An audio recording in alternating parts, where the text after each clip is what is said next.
Alright, so in the advanced part of this program, we're going to discuss a few different ways that we can ramp up the intensities of your workout and hopefully spark some more or additional muscle growth. So one of those ways is to incorporate negative training or more focus on the eccentric contraction of an exercise that you're choosing to do. And the whole concept behind a negative is that you're able to lift or place more tension under the muscle that you're working by using heavier weight than you would when you're just focusing on a concentric contraction. So let me explain.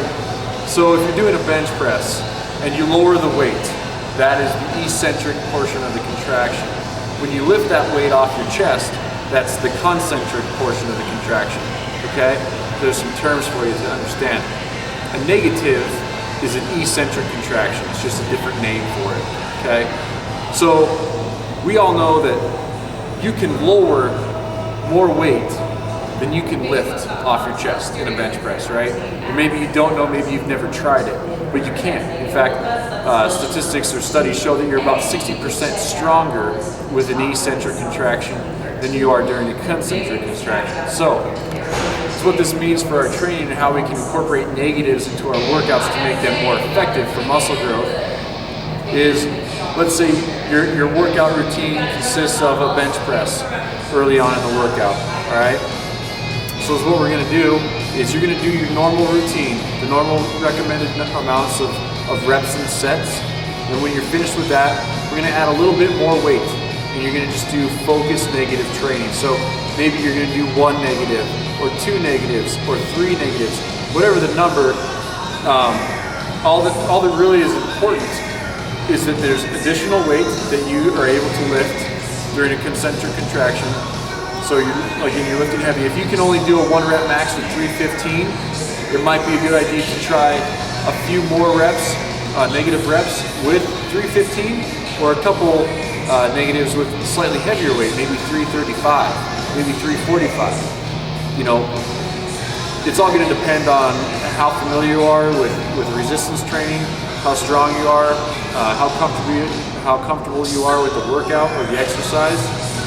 So I'd encourage you to use negatives, incorporate them into your routine, but start slow, start light, okay?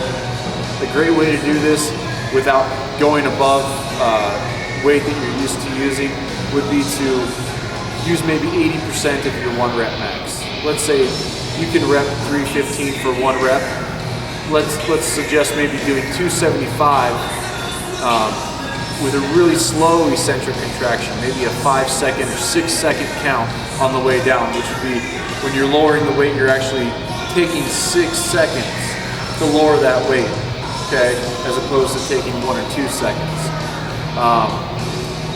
So you're not lifting a lot of weight, but you are increasing tension by lengthening the amount of time that your chest muscles are under tension, okay? And that's one of the aspects of tension that's going to help contribute to more muscle gain. That's negative. They can be incorporated into any muscle group, any exercise you can do negative. Some are going to require a spotter, definitely a bench press. Others you'd be able to do on your own. Maybe like a good example would be a barbell curl, where you cheat the weight up and then lower the weight down. Skull crushers, you can do a really good self-assist on that to help you get some force negatives. Always use a spotter though, it's just cleaner, and you don't have to deviate from correct form to use them. So I'm going to show you a couple ways of what I mean on how to incorporate negatives into your routine. And that's it on negatives.